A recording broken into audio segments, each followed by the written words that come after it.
Bueno,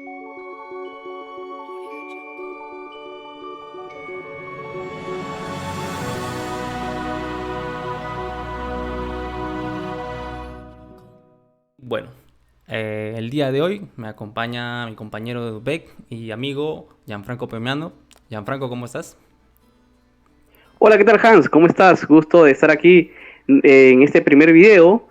Y bueno, tenemos para todos nuestros amigos un tema muy interesante. Se trata de uno de los personajes muy, ¿cómo se dice? Cruciales en la historia de aquí en nuestro país, ¿no? Incluso en la etapa, pues, de invasión. A Sí, ver, ¿puedes comentarle un poco más, Hans?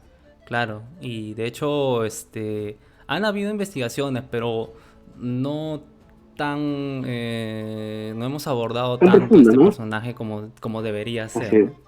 Incluso, bueno, Ujú. en parte porque recién han salido algunas investigaciones, algunos documentos que nos dan una aproximación un poco más cercana a cómo fue este periodo de la historia. Nos estamos refiriendo a la historia de Lima antes de la llegada de los españoles.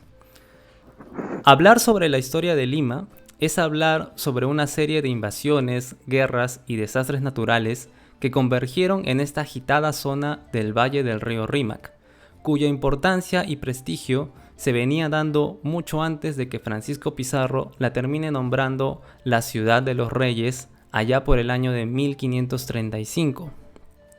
Claro, sí, justo como tú mencionabas al inicio, esta parte de la historia del Perú, de nuestra historia, sigue escribiéndose siempre, ¿no? Cada vez hay nuevas investigaciones, nuevos descubrimientos, y la verdad que este punto, pues, aún no se ha llegado a profundizar del todo. Y ahora sobre la ciudad de los reyes. Es curioso que pongan el nombre porque ningún rey de España pisó suelo, ¿no? Peruano, ¿no? No llegaron acá a América, pues, ¿no? Solamente enviaron a sus representantes los virreyes y bueno, y antes de ellos, pues, los conquistadores, ¿no? Bueno, así como lo mencionamos, ¿no? Pizarro, Francisco Pizarro, Diego de Almagro. Hay algunas teorías, ¿no? Muchos dicen que Pizarro fundó por este homenaje a los reyes de España. Otros dicen que, Uh-huh. por ejemplo, fue por la cercanía de la fecha de la fundación de Lima a la fiesta de los reyes, ¿no? También, así es. Entonces, en base a eso también, y hay un sobrenombre que tiene Lima que es tres veces coronada, ¿no? Y eso da como que ciertas pistas de que Pizarro se refería más que nada, creo, a, a la fecha de la cercanía de los tres reyes magos, ¿no? Como que da ciertas pistas hacia eso. Y eso se puede ver reflejado en el escudo de Lima, ¿no? Se Claro. ven los tres coronas que podemos apreciar, ¿no? Y es muy curioso este dato, sobre todo, ¿no? Con esta relación con los Reyes Magos. Ujú. Realmente muy interesante. Sí, sí. Claro, claro. Sin embargo, nuestra historia no comienza allí, sino cerca del siglo IX. ¿Cómo era Lima en esos momentos? Lima era un curacazgo bajo la administración del señorío de Ishma, el cual era una macroetnia en la cual se agrupaban una serie de curacajos, el cual había ganado su propia fama por tener como principal centro ceremonial el santuario de Pachacámac, cuya trascendencia duró más de 1200 años, siendo el centro ceremonial más importante de la costa. Como era común entre los pueblos andinos, el señorío de Ishma era periódicamente amenazado por otras etnias como los yauyos y los chacyas, quienes deseaban las tierras del valle. Se cree que incluso llegó a formar una alianza con el señorío de Colli, su vecino del norte, para hacer frente a estas amenazas, ¿no? Ahora, Sí, justo en el libro de María Rostorowski, Costa, no me acuerdo el nombre ahorita, se me fue el nombre, menciona precisamente que había una relación entre no se llevaban el curacazgo, el señorío de Koji con el señorío de los Canta, ¿no? Justamente habla de una contienda ahí, que como que enemigos ya desde hace mucho tiempo, ¿no? Y también se ve reflejado esto en el libro de el licenciado Santiago Tacunán, ¿no? En su libro Espejo de Ilusiones, ¿no? La cual nos habla un poco de la... Perdón, Espejo de Ilusiones era, ¿no? Sí, sí, sí. Olvidado. Sí, Espejo de Ilusiones, estaba pensando que era la historia de los olivos, ya. Sí, precisamente en este libro él menciona un extracto de esta parte donde los Koji habla pues de un señorío guerrero sumamente bien organizado y con una fortaleza increíble en esta parte de Lima Norte, ¿no? Y precisamente habla de esta etapa, de esta parte en la cual el Inca Tupac Yupanqui, un príncipe todavía, siendo un príncipe, siendo un Auqui, venía a las costas las costas para poder invadir y poder conquistar y expandir su territorio, pues, ¿no? Claro. Entonces hablamos de un que venía, pues, a expandir el territorio de su padre, el Inca Pachacútec. Y al llegar a encontrarse con el señorío de los Koji, pues es ahí donde empieza la contienda, ¿no? Los Koji tenían como aliados al señorío de Chuquitanta y, bueno, lamentablemente, pues en este enfrentamiento no pudieron llegar a tiempo a poder ayudar a sus aliados, ¿no? El señor de Koji, los de Chuquitanta, y bueno, pues se llegó a la conquista, ¿no? Pero también la conquista por parte del Auqui Tupac Yupanqui se dio gracias a que el señorío de los Canta les ayudó en mostrar el punto débil de la fortaleza de los Koji, ¿no? Entonces es ahí donde, con esa ayuda, el Auqui, el príncipe heredero, Tupac Yupanqui, pudo conquistar a los Koji. Claro. Entonces, es una parte muy interesante del libro y bueno, pues me parece genial que esta historia se pueda mostrar y de repente adherirla a algún libro, ¿no? Para que lo puedan leer en los colegios también. Claro, claro.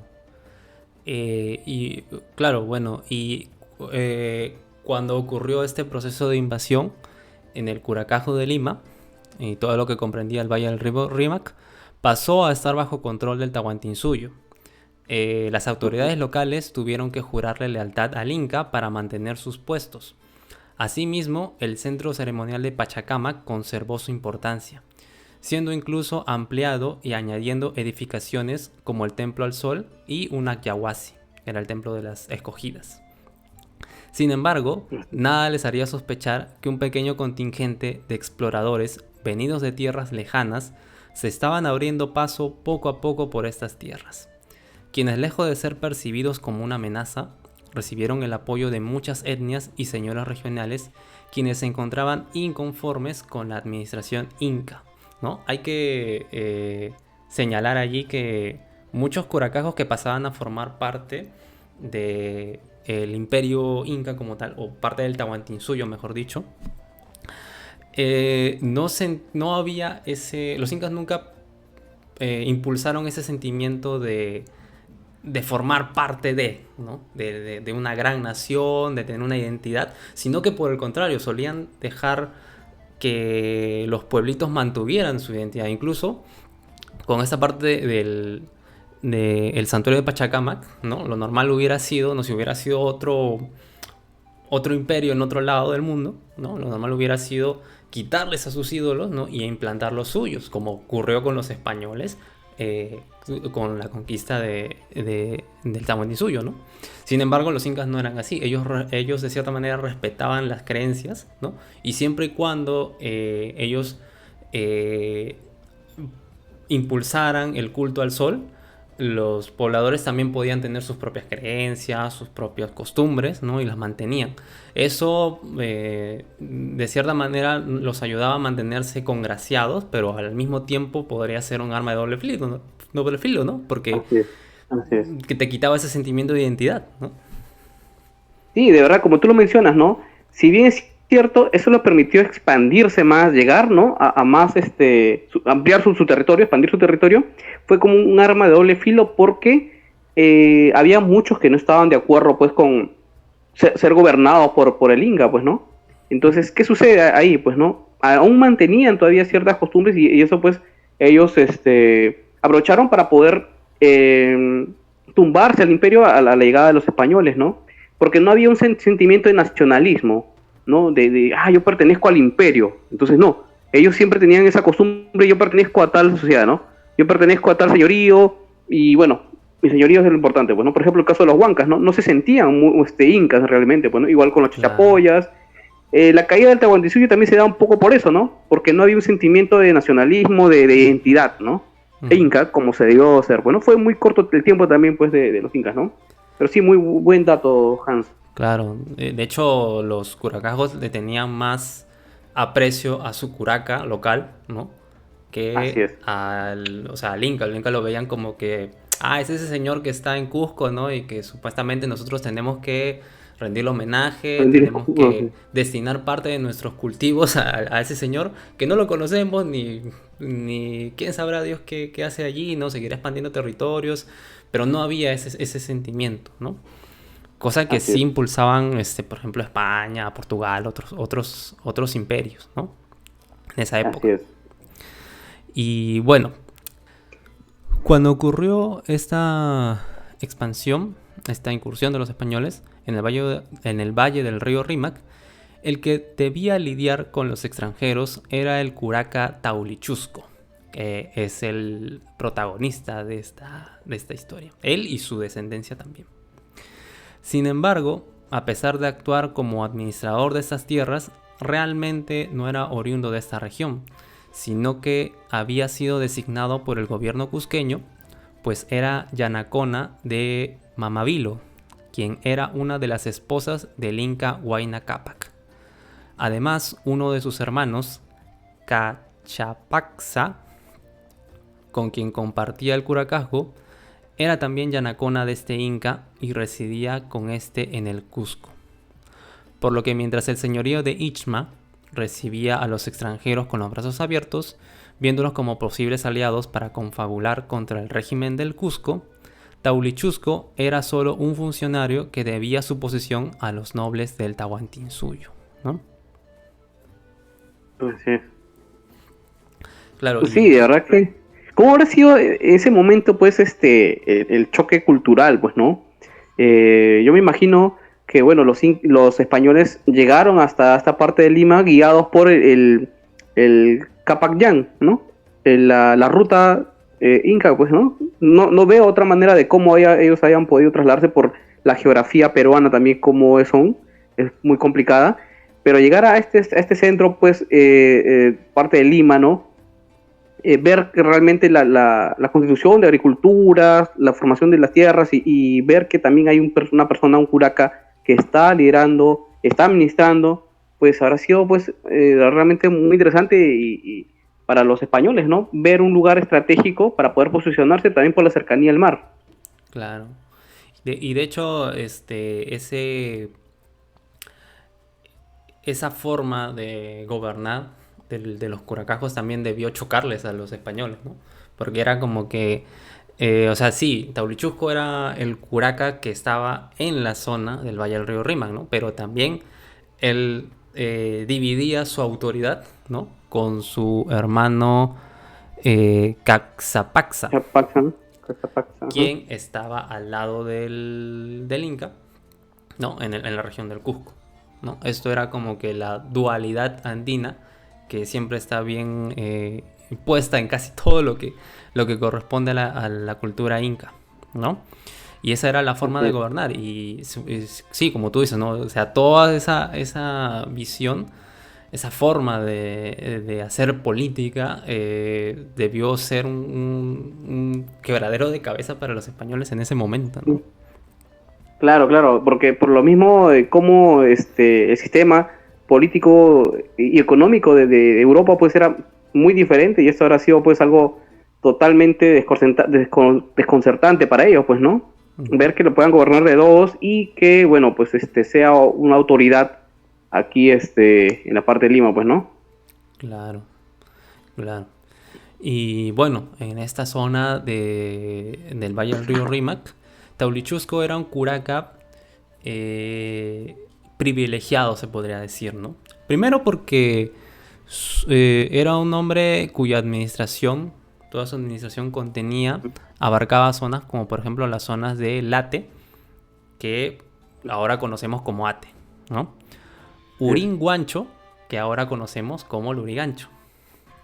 Sí. Huatca Maranga, Coyique, Caraballo, Sulco, que ahora conocemos como Surco, ¿no? Además de la población de Amartambo, una población situada en lo que hoy se conoce como el Morro Solar, ¿no? Se dice además que Taulichusco dependía a su vez del cacique de Pachacamac.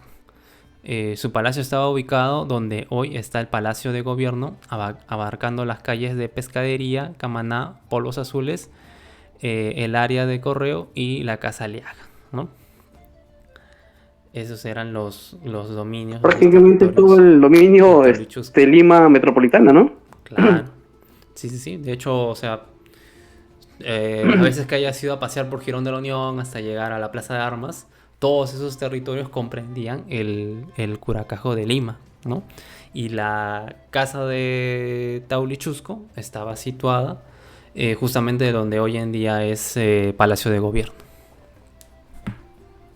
Sí, totalmente. Y era curioso ver la plaza, no tenía la forma cuadrangular que los españoles la dieron después, tenía una forma triangular.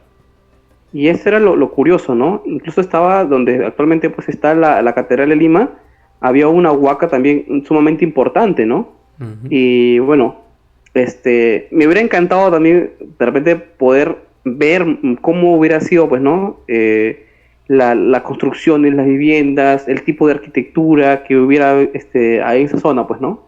Claro. Sumamente interesante porque es una parte muy desconocida para todos los peruanos, ¿no?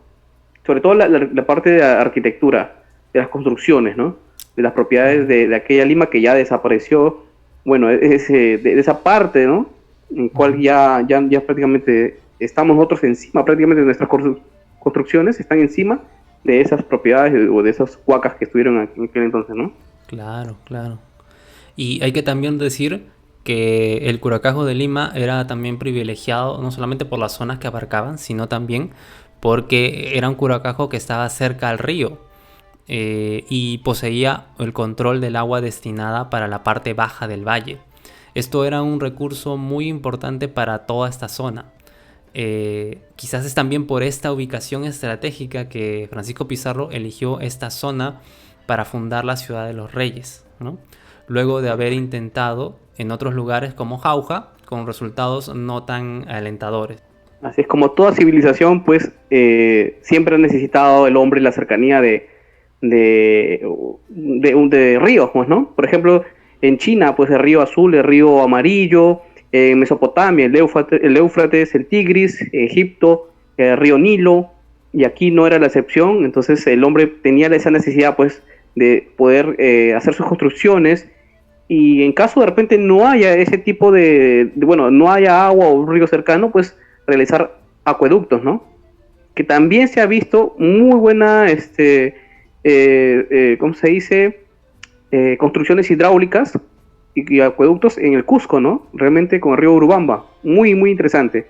En esta parte de Lima, pues Lima está bien distribuida, Taulichusco se encargaba de distribuir bien el agua para todas las partes de los valles que actualmente corresponde al territorio, bueno, de Lima, ¿no? Claro, y hay que decir que eso le daba un control bastante fuerte, porque en todo caso si tenía algún conflicto con algún otro señorío, simplemente te corto el agua y ya no me hace problema, ¿no? Así es. Entonces, así es. Sí, el recurso hídrico es sumamente importante en esta parte, ¿no? Recordemos que Lima en esa época no es como hoy la conocemos, ¿no? Lima era una zona, era un valle lleno de tierras de cultivo. Era un panorama totalmente distinto a la Lima que conocemos ahora, ¿no? Entonces, precisamente por eso era tan importante el recurso hídrico, para mantener los cultivos y las cosechas en óptimas condiciones, ¿no? Así es, incluso se habla que el río Rímac tenía aguas cristalinas, ¿no? Imagínate ahora con la actualidad, ¿qué ha pasado con nuestro río? Lamentablemente, pues no hemos sabido cuidarlo, pues, ¿no? Como corresponde. Claro. Imagínate, que incluso ahí incluso ahí pescaban, incluso hasta camarones, mariscos, ¿no? Y era de aguas cristalinas. claro. Recuerdo que ese fue en el libro de un libro de un cronista, que ahorita perdí el nombre, pero sí, la verdad que es un dato muy interesante y ojalá que en un momento pues las autoridades puedan tomar conciencia también y poder rescatar nuestro río Rímac, ¿no? Que realmente pues gracias a este río nuestros antepasados pudieron formar grandes ciudades y un imperio pues poderoso, ¿no? Claro, claro que sí. Así como lo fue este Curacajo. Y bueno, para cuando llegaron los conquistadores, Taulichusco ya era un hombre de edad mayor. De ahí que lo llamaran el Viejo, ¿no? Cuando Pizarro decidió que estas tierras eran ideales para sus fines, Taulichusco decidió seguir el ejemplo de sus vecinos y asistir al español en lo que necesitara para su empresa. Así pues, terminó cediendo su casa, sus tierras y algunos criados, pasando a retirarse a unos pequeños terrenos que hoy es Magdalena Vieja y San Miguel. Incluso cuando fue fundada la ciudad de los Reyes, Taurichusco y su familia se encontraban dentro de la parte de la celebración. Y como se empezaban a formar movimientos en contra de los invasores extranjeros, fue entonces que empezaron a ocurrir una serie de movimientos como la rebelión de Manco Inca, que por poco y llega a influenciar en esta zona, ¿no? Esa parte de Manco Inca es muy, muy interesante, esa parte, porque se pudo haber ganado, de repente es posible, es muy probable, se haya podido ganar aquí, incluso cercar Lima. Se comenta pues que Manco Inca logró cercar a todo Lima. ¿Qué sucedió? Pizarro estaba casado con una esposa que el mismo Atahualpa le cedió. Claro. Entonces, esta esposa, esta mujer, sabía que Manco Inca venía y que si llegaba a ingresar a Lima, podía matar a ella y a la hija que tenía con Pizarro, que era Francisca Pizarro. Entonces, su temor fue tan grande que avisó a su madre, que también era una mujer muy poderosa, y que enviara un ejército para que la pueda rescatar y ayudar a los españoles y a ella también, ¿no? Y es ahí Claro. que este ejército entra en combate con las tropas de Manco Inca y Manco Inca no puede continuar la pelea, ¿no? Claro, Se dice claro. que incluso parte de las tropas de Manco Inca estuvieron cerca, se atrincheraron donde hoy es el Cerro San Cristóbal. Claro, claro. De hecho, claro, esa fue la intervención de Condor Tocas, que era la curaca de Huaylas, ¿no? Que era la Ajá. esposa de Huayna Cápac Ah, y exacto. era Así es. la madre de doña Inés Huaylas Yupanqui, Huila. que era la esposa de Pizarro, justamente como lo comentas, Así es. ¿no? Y Ujú. claro, ese fue un exabrupto que sucedió allá por esos años, durante las primeras etapas de la rebelión inca, ¿no? Así es. Y que pudo haber traído un giro en la historia, ¿no? De haber podido ingresar a Lima, ¿no? Ujú. Recientemente fundada. Hubiera sido un giro total si no hubiera sido por esa llamada de emergencia que hizo Inés Huaylas, ¿no? Claro. Hacia, hacia su madre. Ya, perdón. Era, ¿cómo se llama? Huayna, ¿no? Huayna. Sí. A la madre era doña Inés Huaylas, ¿no? La madre era, claro, Condor Tocas, curaca de Con Huaylas. tortugas. Ah, ok. Claro, Pura que Huaylas. claro. Y Perfecto. su hija era doña Inés Huaylas Yupanqui, ¿no? Claro, Así es. era Ok. la esposa de Pizarro. Bautizada así por Pizarro, seguro, pues no, con el nombre de Inés. Claro, claro. Ese era. Y bueno, eso fue un hecho muy problemático que ocurrió en ese momento.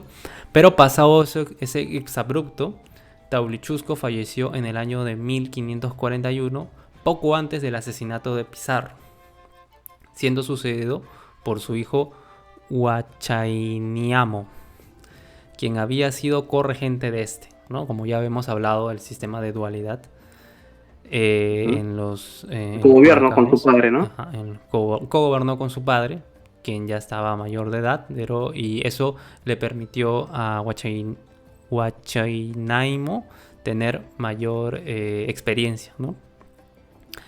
Sin embargo, este adoptó el nombre de Francisco para estar en gracia con los españoles y su gobierno solo duró unos cuantos años después de la muerte de su padre. Al no haber un sucesor claro y siguiendo la tradición andina de seleccionar al más apto para el cargo, se nombró a otro de los hijos de Taulichusco llamado Gonzalo, el cual tuvo una vida política mucho más activa que su padre y su hermano. Este sistema o esta creencia, ¿no?, de escoger al más apto era algo que, si bien es muy conocido dentro de la dinastía inca, era algo que existía en todos los pueblos, ¿no? De hecho, Rovsoroski habla mucho sobre esta tendencia de la meritocracia en los pueblos andinos, ¿no? Incluso comenta que esto no es de los incas, sino es que mucho más antes, ¿no? O sea, ya esto viene parte de la historia, bueno, de la cosmovisión del hombre andino, ¿no? Esto ya es una tradición que viene mucho antes, ¿no? Claro. Ya es algo que ya estaba practicado. Lo que hicieron los incas fue adaptarlo a ellos también, pues, ¿no? Claro. No hay que olvidar también que el imperio inca nació como un curacajo del Cusco. O sea, como muchos otros que existían, ¿no? Y parte de la cosmovisión andina. Claro. ¿No? Esta parte de la... Claro, y fue debido a sus muchos factores que lo llevaron a formar el imperio, ¿no? Pero en un inicio era un curacajo más del Cusco, junto con otro. Y hasta cierto modo era más, ¿cómo se dice? Más interesante y menos sangriento, ¿no? Como podemos ver también el lado europeo, pues las culturas, los imperios y los reinos, al momento de sucesión eran una etapa muy sangrienta, que a veces entre hermanos se mataban, ¿no?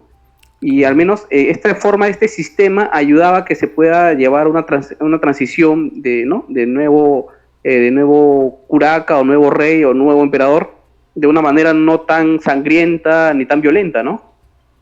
Claro. Era siempre el método de escoger al más capacitado, al que había demostrado, ¿no?, que había hecho o desempeñado una mejor labor durante las etapas de conquista, durante las guerras, ¿no? Y había demostrado mayor sabiduría y mayor habilidad. Mayor capacidad, ¿no? Habilidad, así es. Ese sistema de meritocracia es algo que prácticamente es algo del mundo andino, ¿no? Porque, como tú comentas, muchos otros tenían la tendencia a escoger al hijo mayor y ya estaba, ¿no? O sea, así fuera no la mente más brillante, pero como era el hijo mayor, era el futuro rey, ¿no? Así es. Era algo así. Tuvo una vida política mucho más activa que su padre y su hermano, pues Gonzalo protagonizó una encarnizada batalla legal por los derechos de la comunidad andina, quienes habían sido excluidos y alejados de lo que antes eran sus tierras, para dar paso a centros urbanos controlados por los extranjeros venidos de Europa. Cosa que pasó, por ejemplo, con el Marqués de Cañete, quien reubicó a los naturales de Lima para una zona más alejada y así aprovechar los recursos de sus tierras. Acá ya vemos una clara posición, ¿no?, de estos extranjeros españoles, ¿no?, que llegaron ya a posicionarse y a formar ya centros urbanos, ¿no? Claro. Desterrando ya de esta manera, y aquí yo veo los inicios, pues, ya de esta doblegación hacia el pueblo indígena, ¿no?, que se mantiene incluso hasta los años 70, ¿no?, de nuestra época ya republicana, ¿no?, hasta que un poco que lo reivindica Velasco Alvarado, ¿no? Pero hasta ese momento, pues, no se había hecho nada todavía, ¿no? Y bueno, que aquí vemos al menos que empieza ya esa sumisión hacia el pueblo indígena, ¿no? Someterlos, ¿no? Claro, y eso de manera general, porque recordamos que la rebelión de Manco Inca era la rebelión de Manco Inca de la dinastía Inca, ¿no? Y que incluso en esos momentos muchos pueblos que habían sido conquistados por los incas seguían apoyando a los españoles, ¿no? Porque hasta ese momento creían de que los españoles eran los que iban a liberarlos del yugo tan opresor que habían tenido los incas hasta esa fecha, ¿no? Pero ya a medida que se fue afianzando el sistema español. Y a medida de que los pueblos andinos fueron perdiendo cada vez más de sus privilegios, ¿no? Debido a que cada vez venían más españoles y cada vez fundaban más ciudades, ¿no?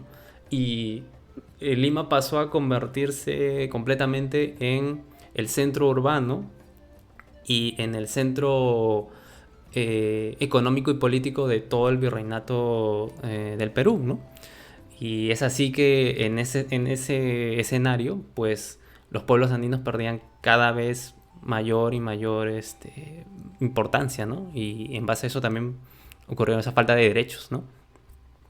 Aquí un poco que se empieza ya a recortar sus derechos, pues, ¿no? Aquí vemos que ya se empieza a dar ese inicio ya lo que podría venir y empeoró con los años que empezaron a llegar después, ¿no?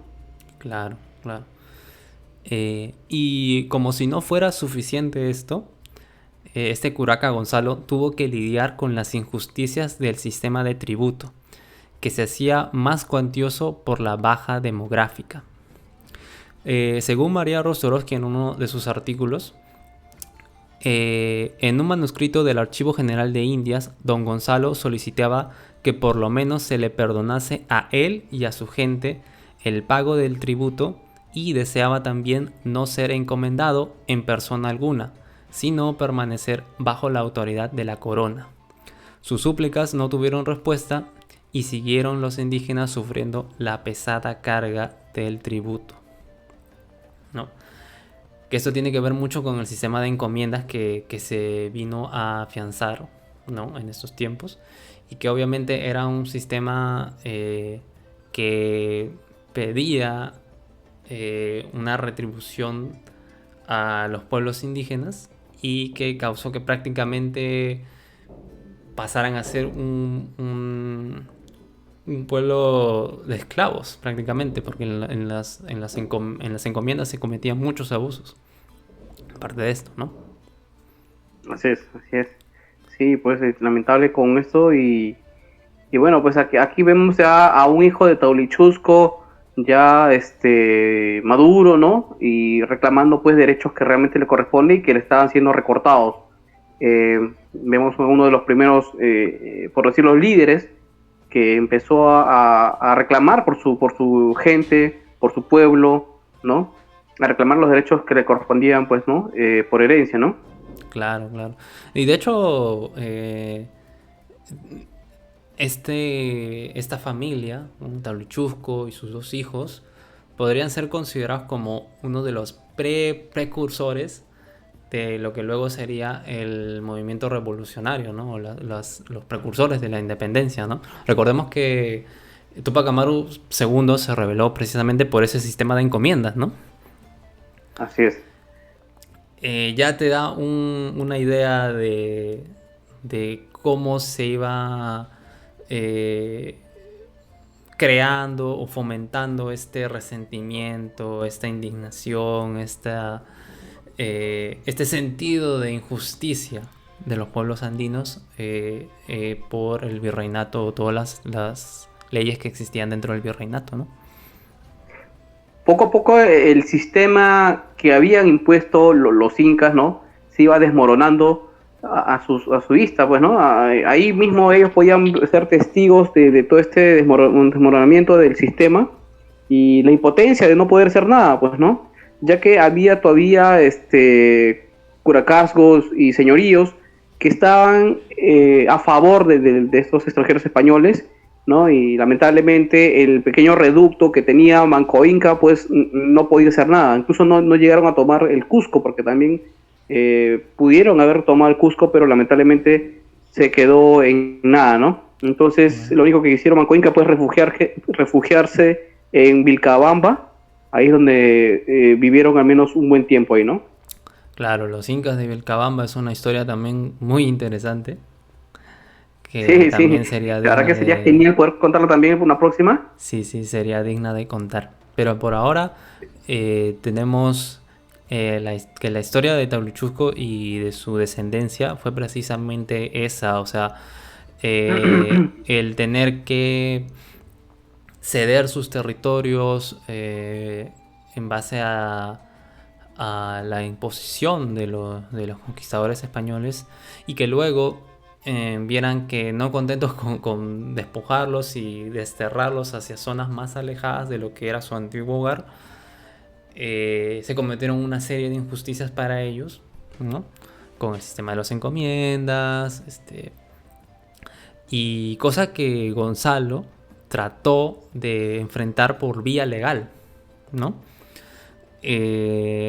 Trató a través de una serie de cartas y reclamos al Archivo General de Indias, y que sin embargo su lucha fue infructuosa, porque no logró esto, no logró ningún cambio significativo, pero de cierta manera era como que el primer fosforito, la primera llama que se estaba encendiendo de una revolución en contra de las injusticias de los conquistadores españoles. Era como que tanto tiempo presionándolos, en algún momento tenía que estallar, ¿no? Este fue el primer momento, y Gonzalo trató de ir por la vía más pacífica posible, y al no lograrse se siguió acumulando todo este resentimiento, todas estas injusticias, y luego pasamos a ver todos los movimientos revolucionarios que hubieron antes del periodo de independencia como tal, ¿no? Sí, la verdad que esta parte, el Valle de Rímac, lo que hemos podido conversar el día de hoy, es un valle, podemos ver que ha sido un valle muy rico, ¿no? Un valle agrícola, que han podido acá pasar muchas culturas, muchos curacajos, señoríos, y que a cierto momento pues esto se llegó a organizar debido a la presencia inca, ¿no? Y de poner a algún líder a que pueda administrar esta parte del valle que era tan rico y tan fructífero, ¿no? Y bueno, a la llegada ya de estos extranjeros españoles, ya es donde aquí se ve ya el ocaso de esta parte del valle, bueno, el ocaso mayormente de los incas y de este sistema que ellos habían establecido, ¿no? Y al último gran curaca que pudo gobernar el Valle de Rímac, ¿no? Claro. Ya con su hijo Gonzalo podemos ver que es una etapa ya que un sistema que prácticamente ya está desapareciendo, se va desmoronando, y que lo que hace su hijo Gonzalo, ¿no? Es tratar de recuperarlo, pues, ¿no? Claro, claro. Y de hecho no hubo, como comentábamos al inicio, no hubo mayor remembranza de toda esta todo este proceso que tuvo que pasar del Curacajo de Lima, de pasar del Curacajo de Lima a la Ciudad de los Reyes, en base a todas las injusticias que se cometieron con el pueblo original, con los pueblos nativos, y no hubo, durante todo mucho tiempo, no hubo un reconocimiento, o al menos recordar la imagen de Taulichusco y su descendencia, ¿no? Como los últimos regentes del Valle del Río Rímac, ¿no?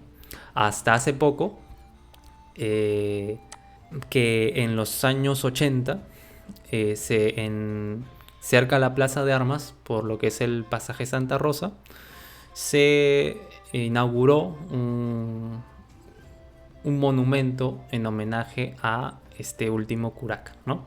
Que es una zona que seguramente es muy conocida porque es el centro de Lima, está justo en el pasaje Santa Rosa, que está frente a la catedral de Lima.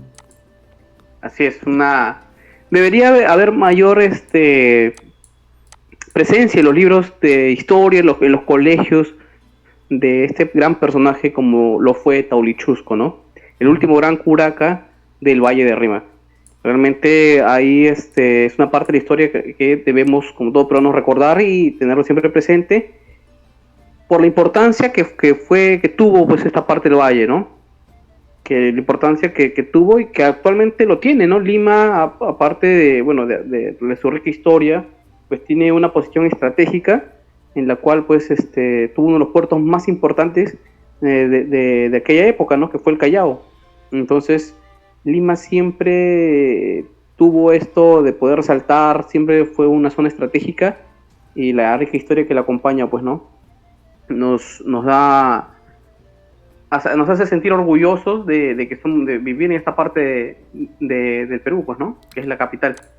Perfecto. Pues bien, esta ha sido la historia de los últimos, el último curaca de Lima y de su descendencia y todas las desavenencias que surgieron a partir de ahí. Pues bien, esto ha sido el capítulo del día de hoy. Señor Gianfranco, ¿cómo lo podemos encontrar a usted? Por si están interesados, tiene un canal en YouTube, según sé. Sí, de verdad que me pueden encontrar como Gianfranco Pomiano, es mi canal personal. Y bueno, aquí también vamos a empezar a realizar más videos más seguido aquí en el canal Dupec. Vamos a empezar a realizar más videos, más podcasts y otros videos de corte cultural. Y quiero que puedan suscribirse aquí abajo para que puedan estar enterados de los nuevos videos que van a ir llegando. Hans, también comenta, de repente tienes algún otro medio para el cual podamos seguirte. Claro, bueno, si desean ver un poquito de lo que es arte y lo que es el mundo de la ilustración y el cómic, pueden seguirnos a través de Oveja Gris. Ahí estoy junto con un grupo de grandes artistas desarrollando todo tipo de material gráfico. Así que si gustan, se dan una pasadita por ahí. Y bueno, también acá en Dupec, donde vamos a estar realizando más contenido como estos. Y pues bueno, eso sería todo por el día de hoy. Nos estaremos viendo en un próximo capítulo. Hasta luego. Hola chicos y muchas gracias.